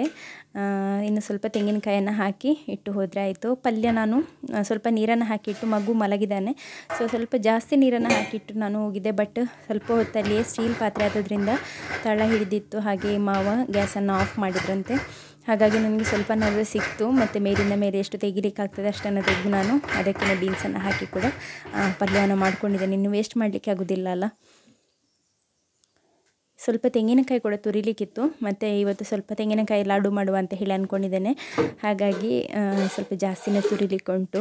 ಈ ರೀತಿಯ ಒಂದು ತೆಂಗಿನಕಾಯಿ ತುರಿಯೋದ್ರಿಂದ ತುಂಬ ಹೆಲ್ಪ್ ಆಗಿದೆ ನನಗೆ. ಯಾಕಂದರೆ ಕೆಳಗಡೆ ಕೂತ್ಕೊಂಡು ತುರಿಲಿಕ್ಕೆ ಕಷ್ಟ ಆಗ್ತದೆ. ಮತ್ತು ನಮ್ಮ ಕರೆಂಟಿದು ತೆಂಗಿನಕಾಯಿ ತುರಿಯುವಂಥ ಒಂದು ಇದಿತ್ತಲ್ಲ, ಅದು ಹಾಳಾಗಿದೆ, ಅದೀಗ ತಿರುಗೋದಿಲ್ಲ. ಹಾಗಾಗಿ ಮ್ಯಾನ್ಯುವಲ್ಲೇ ಆಗಬೇಕು. ಇದು ಮಡಂತ್ಯಾರಿಂದ ತಗೊಂಡಿರುವಂಥದ್ದು, ಚೆನ್ನಾಗಿದೆ. ನಿಂತ್ಕೊಂಡು ತುರಿಲಿಕ್ಕೆ ಸೊಂಟ ನೋವು, ಬೆನ್ನು ನೋವು ಅಥವಾ ಕಾಲು ನೋವೆಲ್ಲ ಇರೋರಿಗೆ ಕೆಳಗಡೆ ಕೂತ್ಕೊಂಡು ತುರಿಲಿಕ್ಕೆ ಕಷ್ಟ ಆಗ್ತದಲ್ಲ, ಸೊ ಅಂಥವರಿಗೆ ತುಂಬಾ ಹೇಳಿ ಮಾಡಿಸಿದಂಥ ಒಂದು ಬೆಸ್ಟ್ ಪ್ರಾಡಕ್ಟ್ ಇದು. ಇಲ್ಲಿ ಎಕ್ಸ್ಟ್ರಾ ನಾನು 2 ತೆಂಗಿನಕಾಯಿನ ಕೂಡ ತುರಿತಾ ಇದ್ದೇನೆ. ಒಂದು ನನಗೆ ಲಾಡು ಮಾಡಲಿಕ್ಕೆ ಅಂತ ಹೇಳಿ ಬೇಕು, ಮತ್ತು ಇನ್ನು 1.5 ತೆಂಗಿನಕಾಯಿಯಷ್ಟು ಉಳಿಯುವಂಥದ್ದನ್ನು ನಾನು ಬಾಕ್ಸಲ್ಲಿ ಹಾಕಿ ಫ್ರೀಝರಲ್ಲಿ ಇಟ್ಕೊಳ್ತೇನೆ. ಸೊ ಆಗ ಯೂಸ್ ಮಾಡ್ಬೋದಲ್ಲ. ಎವ್ರಿ ಟೈಮ್ ಅತ್ತೆ ಅಡಿಗೆಗೆ ಅಂತ ಹೇಳಿ ತೆಂಗಿನಕಾಯಿ ತೆಗೆಯುವಾಗ ನಾನಲ್ಲಿ ಇರೋದಿಲ್ಲ. ಯಾಕೆಂದರೆ ಒಂದು ಮಗುವನ್ನು ಊಟ ತಿನ್ನಿಸ್ತಾ ಇರ್ತೇನೆ ಅಥವಾ ಮಗುವನ್ನು ಮಲಗಿಸ್ಲಿಕ್ಕೆ ಅಂತೇಳಿ ಹೋಗಿರ್ತೇನೆ. ಸೊ ಹಾಗೆ ಆ ಟೈಮ್ನಲ್ಲಿ ಅವರಿಗೆ ಕಷ್ಟ ಆಗಬಾರ್ದಲ್ಲ, ಹಾಗಾಗಿ ನಾನು ಫ್ರೀಝರಲ್ಲಿ ತುರಿದಿಡುವಂಥದ್ದು. ಸೊ ಈ ಒಂದು ಲಾಡು ಮಾಡಲಿಕ್ಕೆ ನಾನು ಬೆಲ್ಲ ಹಾಕಿ ಮಾಡುವಂಥದ್ದು. ಅಂಗಡಿಯಲ್ಲೆಲ್ಲ ಸಿಗ್ತದೆ ಅಲ್ವಾ, 8-9 ಲಾಡು, ಚಿಕ್ಕ ಲಾಡುಗೆ 55 ರೂಪೀಸ್ 60 ರೂಪೀಸ್ ಆ ರೀತಿಯಲ್ಲಿ ಉಂಟು. ಬಟ್ ಮನೆಯಲ್ಲೇ ಮಾಡ್ಕೊಳ್ಬೋದು. ಇದಕ್ಕಿಂತ ಮುಂಚೆ ಕೂಡ ನಾನು ಮಾಡ್ಕೊಂಡಿದ್ದೆ ಒಮ್ಮೆ. ಇದು ನನ್ನ ಕೈಯಲ್ಲಿರೋದು ಕಲ್ಲು, ನೋಡಲಿಕ್ಕೆ ಮಾತ್ರ ಪೊಟೆಟೊ ರೀತಿಯಲ್ಲೇ ಉಂಟು. ನಾನೊಮ್ಮೆ ಹೊರಗೆ ಇಟ್ಟಿದ್ದೆ, ಮಾವ ತಗೊಂಡು ಬಂದು ಹೇಳಿದರು ನಾನು ಪೊಟೆಟೊ ಇಟ್ಟದಂತ ಹೇಳಿ. ಒಳಗೆ ತಗೊಂಡು ಹೋಗ್ಲಿಕ್ಕೆ ನೋಡುವಾಗ ಭಾರ ಇತ್ತು ಅಂತ ಹೇಳಿ. ಸೇಮ್ ಪೊಟೆಟೊ ರೀತಿಯಲ್ಲೇ ಇದೆ. ನನಗೆ ಅದು ಸಿಯೋನಲ್ಲಿ ಮೇಲೆ ಶಾಲೆಗೆ ಬಿಡಲಿಕ್ಕೆ ಅಂತ ಹೇಳಿ ಹೋಗ್ತೇನಲ್ಲ, ಅಲ್ಲಿ ಬಿದ್ದು ಸಿಕ್ಕಿದಂಥ ಒಂದು ಕಲ್ಲು, ಒಳ್ಳೆದಿತ್ತು ಅಂತ ಹೇಳಿ ನಾನು ತಗೊಂಡು ಬಂದು ವಾಶ್ ಮಾಡಿ ಇಟ್ಕೊಂಡಿದ್ದೇನೆ. ಈಗ ನಾನು ಬೆಲ್ಲವನ್ನು ಜಜ್ಜಿ ಅದರ ಅದನ್ನು ಮೆಲ್ಟ್ ಮಾಡ್ಕೊಳ್ತಾ ಇದ್ದೇನೆ, ಯಾಕೆಂದರೆ ಅದರಲ್ಲಿ ಕಸ ಎಲ್ಲ ಇಂಪ್ಯೂರಿಟೀಸ್ ಎಲ್ಲ ಇರ್ತದಲ್ಲ. ಸೊ ಅದನ್ನು ಸೋಸಿದ ನಂತರನೇ ಇದಕ್ಕೆ ಹಾಕುವಂಥದ್ದು ಲಾಡು ಮಾಡಲಿಕ್ಕೆ. ಈ ಲಾಡು ರೆಸಿಪಿ ಬೇಕಾದರೆ ಕಾಮೆಂಟ್ ಮಾಡಿ, ನಾನು ಅಪ್ಲೋಡ್ ಮಾಡ್ತೇನೆ. ಇಲ್ಲಿ ನಾನು ತುಂಬ ಲೈಟ್ ಸ್ವೀಟ್ ಆಗಿರುವಂಥದ್ದು ಮಾಡ್ತಾ ಇರುವಂಥದ್ದು, ತುಂಬ ಹೆಚ್ಚು ಸ್ವೀಟ್ ಹಾಕಿ ಮಾಡ್ತಾ ಇಲ್ಲ. ಅಂಗಡಿಯಿಂದ ತರುವಂಥ ತುಂಬ ಸ್ವೀಟ್ ಇರ್ತದಲ್ಲ, ಹಾಗಾಗಿ ಸ್ವಲ್ಪ ಲೈಟ್ ಆಗಿರಲಿ, ಮಾಡ್ರೇಟ್ ಸ್ವೀಟಲ್ಲಿ ಮಾಡ್ತಾ ಇರುವಂಥದ್ದು. ರೆಸಿಪಿ ಬೇಕಾದರೆ ನಾನು ನೆಕ್ಸ್ಟ್ ಶೇರ್ ಮಾಡ್ತೇನೆ ಆಯಿತು, ಇನ್ನೊಂದು ಸಪ್ರೇಟ್ ವಿಡಿಯೋ ಹಾಕಿ. ಇಲ್ಲಿ ನಾನು ಸೈಡ್ ಬೈ ಸೈಡ್ ಮಗುವಿಗೆ ಮಧ್ಯಾಹ್ನದ ಫುಡ್ಡಿಗೆ ಅಂತ ಹೇಳಿ ತರಕಾರಿನ ರೆಡಿ ಮಾಡ್ಕೊಳ್ತಾ ಇದ್ದೇನೆ. ಸ್ವಲ್ಪ ಪಾಲಕ್ ಸೊಪ್ಪನ್ನು ತಗೊಂಡಿದ್ದೇನೆ, ಮತ್ತು ಮೂಂಗ್ ದಾಲ್ ಮತ್ತು ಮಸೂರ್ ದಾಲ್ ಎರಡನ್ನು ಕೂಡ ಮಿಕ್ಸ್ ಮಾಡಿ ಒಂದು ಕ್ಯಾರೆಟನ್ನು ಕೂಡ ಹಾಕಿ ಕೊಡ್ತಾ ಇದ್ದೇನೆ. ಈಗ ಲಾಡುದು ಮಿಕ್ಸ್ಚರ್ ರೆಡಿಯಾಗಿದೆ. ಬಿಸಿ ಬಿಸಿಯಾಗಿ ಈಗ ನಾನು ಲಾಡೂನ ರೆಡಿ ಮಾಡ್ಕೊಳ್ತಾ ಇದ್ದೇನೆ. ಸೊ ಇಷ್ಟೇ ಇರುವಂಥದ್ದು ನೋಡಿ, ಎಷ್ಟೊಂದು ಸಿಂಪಲ್ ಆಗಿದೆ. ಮತ್ತು ಒಂದು ಅಷ್ಟು ನಾನು ಆಗ ತೋರಿಸಿದಲ್ಲ ಅಷ್ಟು ತೆಂಗಿನಕಾಯಿಯಲ್ಲಿ ನನಗೆ ಇಷ್ಟು ಲಾಡು ಸಿಕ್ಕಿದೆ. ಇದರಲ್ಲಿ 43 ಲಾಡೂಸ್ ಇತ್ತು. 43 ಲಾಡೂಸನ್ನು ನಾನು ಮಾಡ್ಕೊಂಡಿದ್ದೇನೆ. ಒಂದು ಮೀಡಿಯಮ್ ಸೈಜ್ ಇದು, ತುಂಬ ಚಿಕ್ಕದು ಕೂಡ ಮಾಡಲಿಲ್ಲ, ಅಂಗಡಿಯಲ್ಲಿ ಸಿಗುವಷ್ಟು ಸ್ವಲ್ಪ ದೊಡ್ಡದಾಗಿಯೇ ಮಾಡ್ಕೊಂಡಿದ್ದೇನೆ. ಅನ್ನ ಈಗ ಬೇಯ್ತಾ ಬಂದಿದೆ, ಆಲ್ಮೋಸ್ಟ್ ಬೆಂದಿದೆ. ಹಾಗಾಗಿ ನಾನು ಸ್ವಲ್ಪ ಇಲ್ಲಿ ಇವತ್ತು ಮಧ್ಯಾಹ್ನಕ್ಕೆ ಮತ್ತು ರಾತ್ರಿಗೆ ಆಗುವಷ್ಟು ಗಂಜಿಯೇ ಮಾಡುವ ಅಂತ ಹೇಳಿ ಅಂದ್ಕೊಂಡಿದ್ದೆ. ಬಟ್ ಗಂಜಿಯಲ್ಲೇ ಇಟ್ಟು ಬಿಟ್ಟರೆ ಸ್ವಲ್ಪ ಸೊಗೆಯಾದ ರೀತಿಯಲ್ಲಿ ಆಗ್ತದೆ ಅನ್ನ, ಹಾಗಾಗಿ ಸ್ವಲ್ಪ ಅನ್ನವನ್ನು ಸಪ್ರೇಟಾಗಿ ತೆಗಿತಾ ಇದ್ದೇನೆ. ಮತ್ತು ಬೇಕಾದರೆ ನೈಟ್ ಇದಕ್ಕೆ ಹಾಕಿ ಬಿಸಿ ಮಾಡ್ಕೊಳ್ಬೋದಲ್ಲ, ಹಾಗಾಗಿ ಇವಾಗ ಸ್ವಲ್ಪ ಫ್ರೆಶ್ ಗಂಜಿಯನ್ನೇ ಹಾಗೇ ಇಟ್ಕೊಳ್ತಾ ಇದ್ದೇನೆ. ಗಂಜಿ ಊಟ ಮಾಡಲಿಕ್ಕೆ ಒಳ್ಳೆಯದಾಗ್ತದೆ.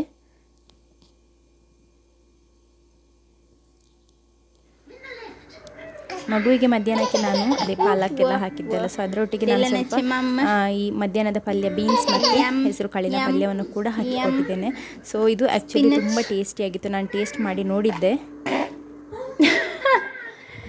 ತಿಟ್ಲೆ ಪಾಡ ಸರೆ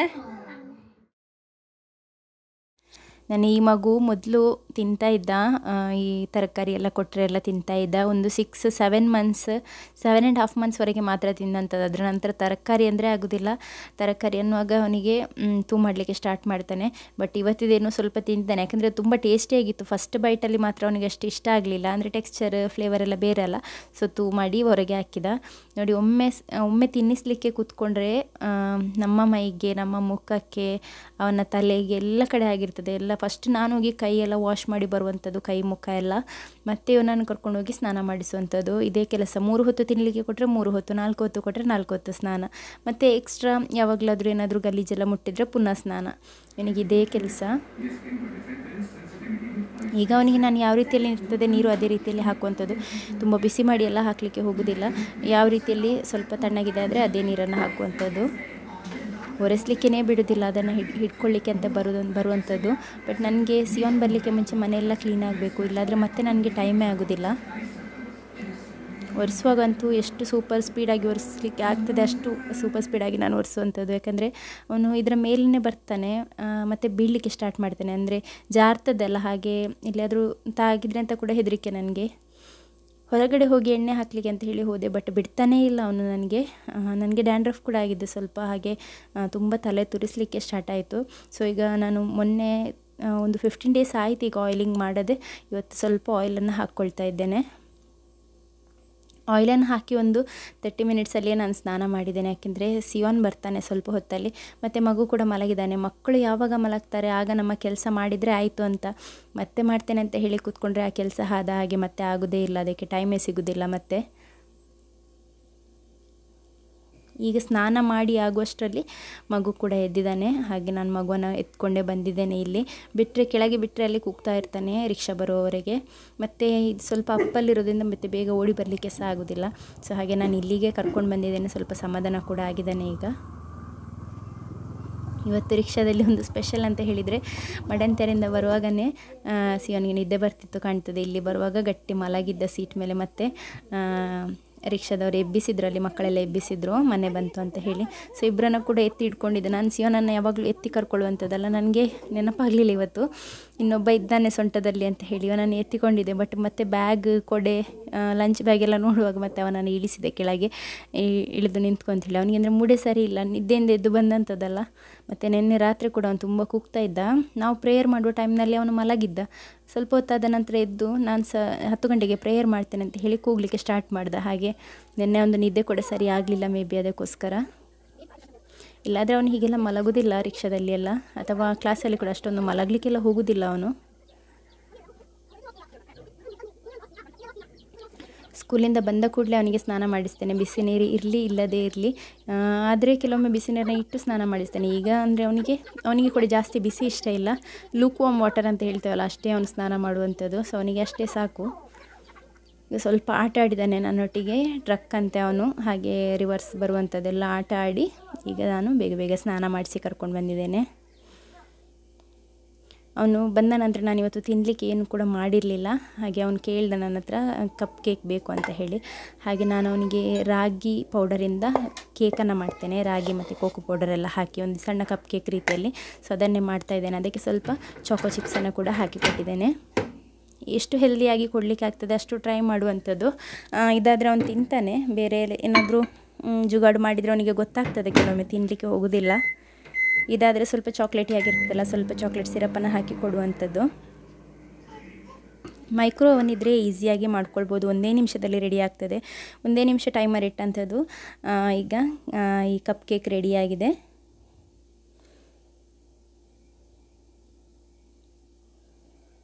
ತುಂಬಾ ಹೆಲ್ದಿ. ಇದರಲ್ಲಿ ಜಾಗರಿ ಪೌಡರ್, ಬೆಲ್ಲದ ಪುಡಿ, ರಾಗಿ ಪೌಡರ್, ಸ್ವಲ್ಪ ಸೋಡಾ ಪೌಡರ್, ನೆಕ್ಸ್ಟ್ ಸ್ವಲ್ಪ ಚಾಕೋ ಚಿಪ್ಸ್ ಹಾಕಿದ್ದೇನೆ, ಸ್ವಲ್ಪ ಕೋಕೋ ಪೌಡರ್, ಸ್ವಲ್ಪ ಬಟರ್ ಹಾಕಿದ್ದೇನೆ. ಇಷ್ಟೇ ಹಾಕಿರುವಂಥದ್ದು. ಮತ್ತು ಸ್ವಲ್ಪ ಮಿಲ್ಕ್ ಕನ್ಸಿಸ್ಟೆನ್ಸಿಗೋಸ್ಕರ ಇಷ್ಟನ್ನು ಹಾಕಿ ಮಾಡಿರುವಂಥದ್ದು. ಮತ್ತು ಸ್ವಲ್ಪ ನೋಡಿ ಚಾಕ್ಲೇಟ್ ಸಿರಪನ್ನು ಕೂಡ ಹಾಕಿ ಕೊಟ್ಟಿದ್ದೇನೆ.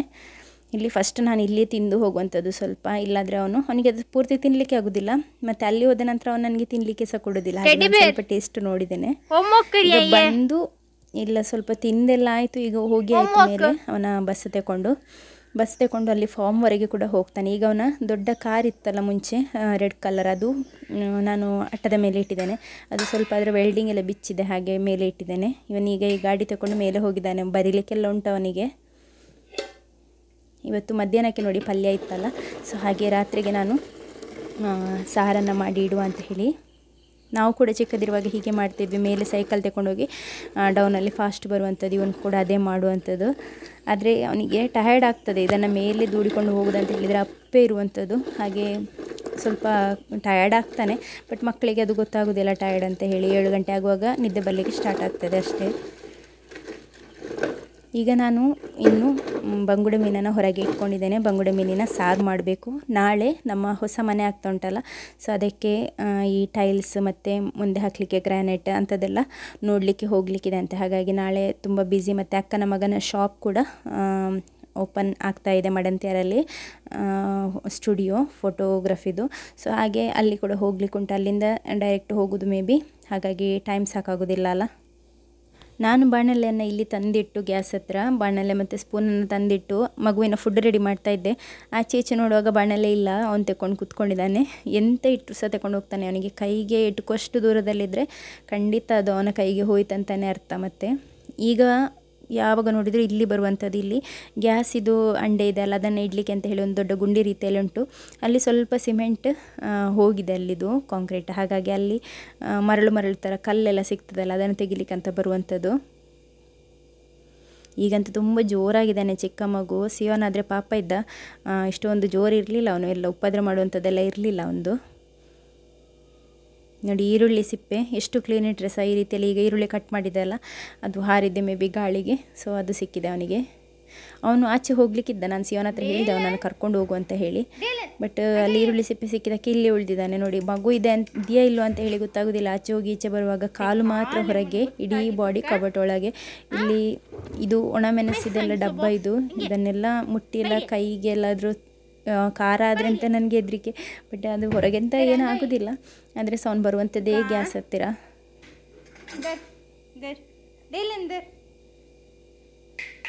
ನಾನಿವತ್ತು ಅಡುಗೆನೇ ಲೇಟಾಗಿ ಮಾಡಿದ್ದೆ, ಅದಕ್ಕೋಸ್ಕರನೇ. ಬೆಳಿಗ್ಗೆ ನನಗೆ ಸಾರೆಲ್ಲ ಮಾಡ್ತಾ ಕೂತ್ಕೊಳ್ಬೋದು, ಬಟ್ ಮಗುವನ್ನು ನನಗೆ ಅಷ್ಟೊಂದು ಕೇರ್ ಮಾಡಲಿಕ್ಕೆ ಆಗೋದಿಲ್ಲ. ಬಟ್ ಈಗ ನನಗೆ ಬೇರೆ ದಾರಿ ಇಲ್ಲ. ನಾಳೆ ಮಾವ ಇರ್ತಾರೆ ಮನೆಯಲ್ಲಿ, ಸೊ ಅವರಿಗೆ ಅಡುಗೆ ರೆಡಿಯಾಗಿರಬೇಕಲ್ಲ. ಹಾಗಾಗಿ ಇವತ್ತೇ ನಾನಿಲ್ಲಿ ಸಾರನ್ನು ಮಾಡ್ಕೊಳ್ತಾ ಇದ್ದೇನೆ. ಮಗುವಿಗೆ ಈ ಗಾಡಿ ಹಿಡ್ಕೊಳ್ಳಿಕ್ಕೆ ಹೋಗ್ತಾನೆ ಅವನು. ಸಿಯೋನ ಹಿಂದೆ ಹೋಗುವಂಥದ್ದು ಈ ಗಾಡಿ ಹಿಡಿದು ನಿಂತ್ಕೊಳ್ಳಿಕ್ಕೆ ಅಂತ ಹೇಳಿ. ನಿಲ್ಲಲಿಕ್ಕೆ ಕೂಡ ಅವನಿಗೆ ಇಷ್ಟ. ಮತ್ತು ಆ ಹ್ಯಾಂಡಲನ್ನು ಬಾಯಿಗೆ ಹಾಕುವಂಥದ್ದು, ಸ್ವಲ್ಪ ಸಾಫ್ಟ್ ಇದೆ ಹಾಗೆ ಅದನ್ನು ಕಚ್ಚುವಂಥದ್ದು.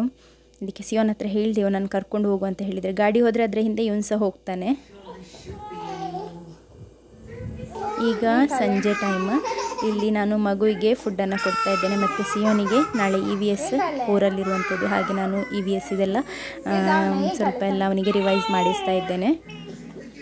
ನಾನು ಅವನ ಹತ್ರ ಹೇಳುವಂಥದ್ದು, ನಿಮಗೆ ಗೊತ್ತಿರೋದನ್ನು ಹೇಳು, ಗೊತ್ತಾಗದ್ದು ನೆನಪಾದರೆ ಹೇಳು ಅಂತ ಹೇಳಿ. ಯಾಕಂದರೆ ಜಾಸ್ತಿ ಫೋರ್ಸ್ ಮಾಡಲಿಕ್ಕೆ ಹೋಗೋದಿಲ್ಲ. ಅವನು ಇನ್ನೂ ಕೂಡ ಚಿಕ್ಕವನಂದರೆ ಅವನಿಗೆ 4 ವರ್ಷ 3 ತಿಂಗಳು 4 ತಿಂಗಳು ಆ ರೀತಿಯಲ್ಲಿ ಆದದಷ್ಟೇ ಅಲ್ವಾ. ಹಾಗೆ ನಾನಿಲ್ಲಿ ಫಸ್ಟಿಗೆ ಅರ್ಧ kg ಬಂಗುಡೆಯನ್ನು ಮಾತ್ರ ತೆಗೆದಿಟ್ಟಿದ್ದೆ ಹೊರಗೆ, ಅಷ್ಟಕ್ಕೆ ಸಾರು ಮಾಡೋದು ಅಂತ ಹೇಳಿ. ಖಾರ ಕೂಡ ನಾನು ಅರ್ಧ kg ಬಂಗುಡೆಗೆ ಮಾತ್ರ ತೆಗೆದಿದ್ದೆ. ಬಟ್ ಬಂಗುಡೆ ಕ್ಲೀನ್ ಮಾಡಿ ಆಗುವಾಗ ಅದು ಚಿಕ್ಕದಂತ ಹೇಳಿ ಅನ್ನಿಸ್ತು ನನಗೆ, ತುಂಬ ಚಿಕ್ಕದುಂಟು ಮತ್ತು ಸಾಕಾಗೋದಿಲ್ಲ ಅಂತ ಹೇಳಿ. ಹಾಗಾಗಿ 1 kgಯನ್ನು ಕೂಡ ನಾನು ಕ್ಲೀನ್ ಮಾಡ್ಕೊಂಡಿದ್ದೇನೆ. ಖಾರ ಮಾತ್ರ ಅರ್ಧ kgದು ತೆಗೆದಂಥದ್ದು. ಹೇಗೋ ಅಡ್ಜಸ್ಟ್ ಆಗ್ತದೆ ನಮಗೇನೆ ಅಲ್ವಾ, ಯಾರು ನೆಂಟರೆಲ್ಲ ಬರಲಿಕ್ಕಿಲ್ಲ. ಹಾಗೆ ಸ್ವಲ್ಪ ತೆಳ್ಳಗೆ ಮಾಡ್ಕೊಂಡಿದ್ದೇನೆ ಸಾರನ್ನು. ಮತ್ತು ಕುದಿಸ್ತಾ ಇದ್ದ ಹಾಗೆ ಅದು ಹೇಗಿದ್ರೂ ದಪ್ಪ ಆಗ್ತದೆ. ಸೊ ಇಲ್ಲಿ ನೈಟ್ ಇದ್ದಿದ್ದು ಟೈಮ್. ಈಗ ಹಸ್ಬೆಂಡ್ ಕೂಡ ಬಂದಿದ್ದಾರೆ, ಅವರು ಊಟ ಮಾಡ್ತಾ ಇದ್ದಾರೆ. 2 ಮಕ್ಕಳು ಕೂಡ ಮಲಗಿದ್ದಾರೆ. ಇನ್ನು ನಾನು ಬಟ್ಟೆ ವಾಶ್ ಮಾಡಲಿಕ್ಕೆ ಹೋಗ್ಬೇಕು. ಇವತ್ತು ಇಡೀ ದಿನ ನನಗೆ ಬಟ್ಟೆ ತೊಳಿಲಿಕ್ಕೆ ಟೈಮೇ ಆಗಲಿಲ್ಲ, ಮತ್ತು ಯೂನಿಫಾರ್ಮ್ ಕೂಡ ಒಣಗಬೇಕಲ್ಲ. ಸೊ ಇಷ್ಟೇ ಇವತ್ತಿನೊಂದು ಸಿಂಪಲ್ ಬ್ಲಾಗ್. ಈ ಬ್ಲಾಗ್ ನಿಮಗೆ ಇಷ್ಟ ಆದರೆ ಲೈಕ್ ಮಾಡೋದನ್ನು, ಶೇರ್ ಮಾಡೋದನ್ನು ಹಾಗೂ ಚಾನಲ್ಗೆ ಸಬ್ಸ್ಕ್ರೈಬ್ ಆಗೋದನ್ನು ಮರಿಬೇಡಿ. Thank you so much for watching. Bye.